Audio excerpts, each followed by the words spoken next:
Madhya Pradesh high court की Indore bench में मंगलवार को इंदौर के ट्रैफिक जैम को लेकर सुनवाई हुई। हाईकोर्ट ने इसके लिए Indore police commissioner, Indore collector और नगर निगम कमिश्नर को तलब किया। वहीं इंदौर के महापौर पुष्यमित्र भार्गव न्याय मित्र के रूप में मौजूद रहे। इंदौर भले ही स्वच्छता में पूरे देश को पीछे छोड़ रहा हो, मगर यातायात के यहाँ बुरे हाल हैं, जिसे लेकर ई रिक्शा, अवैध पार्किंग, बाईपास के गड्ढे और ट्रैफिक जैम को लेकर साल 2019 से लंबित जनहित याचिकाओं की सुनवाई मंगलवार को की गई। न्याय मित्र पुष्यमित्र भार्गव ने बताया कि याचिकाकर्ता जिला प्रशासन और पुलिस प्रशासन की दलीलों को न्यायालय ने ध्यानपूर्वक सुना और अपने सुझाव और अनुभव भी साझा किया।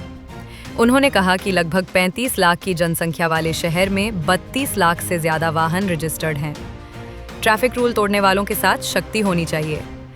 उन्होंने कहा कि मैं ट्रैफिक मित्र के रूप में कुछ सुझाव न्यायालय के समक्ष रखे हैं। उन्होंने कहा कि ई रिक्शा के लिए भी केंद्र सरकार और राज्य सरकार के नियमों के साथ एक नई पॉलिसी बनाने की जरूरत है। कोर्ट ने शहरवासियों से भी यात्रा सुधारने के लिए सुझाव आमंत्रित किए हैं। यातायात मित्र ने कहा कि यातायात सुधारने के लिए आयुर्वेदिक कड़े कदम भी उठाने पड़े तो उठाए जाएंगे। पुष्यमित्र भार्गव, ट्रैफिक मित्र, इंदौर।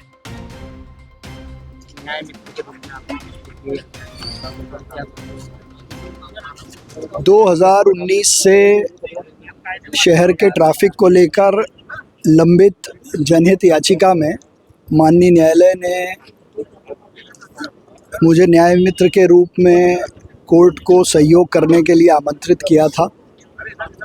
इंदौर शहर का जिला प्रशासन, पुलिस प्रशासन, याचिकाकर्ता और सबकी बात न्यायालय ने धैर्य से सुनी।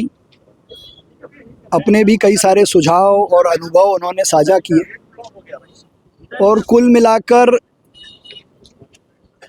32-35 लाख की जनसंख्या वाले इस शहर में जब 32 लाख से ज़्यादा वाहन पंजीकृत हों और नियम तोड़ने वालों पर कार्रवाई को लेकर सख्त कदम उठाने की ज़रूरत हो, तो कई सारे सुझाव आए। मैंने न्याय मित्र के रूप में भी 2-3 सुझाव माननीय न्यायालय के सामने रखे हैं। एक ई रिक्शा को लेकर केंद्र सरकार और राज्य सरकार के नियमों के साथ एक नई पॉलिसी बनाने की ज़रूरत है। ट्रैफिक अवेयरनेस को लेकर ट्रैफिक मित्र अभियान के जैसे और अभियान तेज़ी से बढ़ें, उसका भी एक सुझाव दिया है। टू व्हीलर का जो नियम तोड़ने पर चालान बनता है, उसकी वसूली को लेकर माननीय न्यायालय ने बहुत अच्छा सुझाव दिया है कि इंश्योरेंस चूँकि हर साल होता है तो वो इंश्योरेंस कराते समय उस चालान की वसूली हो और सभी विभागों के बीच में, चाहे पुलिस विभाग हो, यातायात विभाग हो, जिला प्रशासन हो और नगर निगम हो, इनके बीच में कोऑर्डिनेशन की दृष्टि से एक कमेटी हो जो लगातार इन विषयों को बैठकर ठीक करती रहे।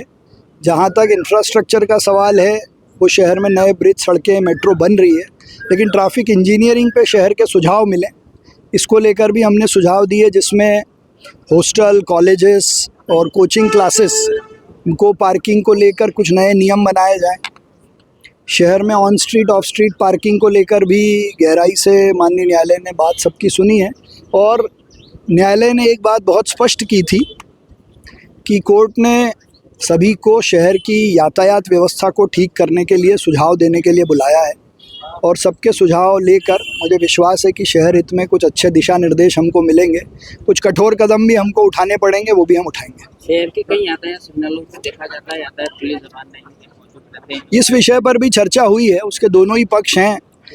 चालान बनाना भी ज़रूरी है और अगर ई चालान बन रहे हैं तो उन चौराहों पर पुलिस वाले ट्रैफिक को रेगुलेट करें।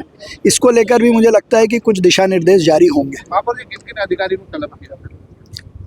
आज इस प्रकरण में इंदौर के कलेक्टर, पुलिस कमिश्नर, नगर निगम के कमिश्नर थे। उन्होंने अपना जवाब भी प्रस्तुत किया और जो 15 प्रश्न कोर्ट ने पूछे थे उनका भी सब हमने विस्तार से जवाब भी दिया है और वो एक जवाब की कॉपी आपको भी उपलब्ध करा देंगे। ई रिक्शाओं की संख्या बढ़ती जा रही है, वही मैंने कहा ना, ई रिक्शा को लेकर पॉलिसी बनाने के मुझे लगता है कुछ दिशा निर्देश जारी होंगे।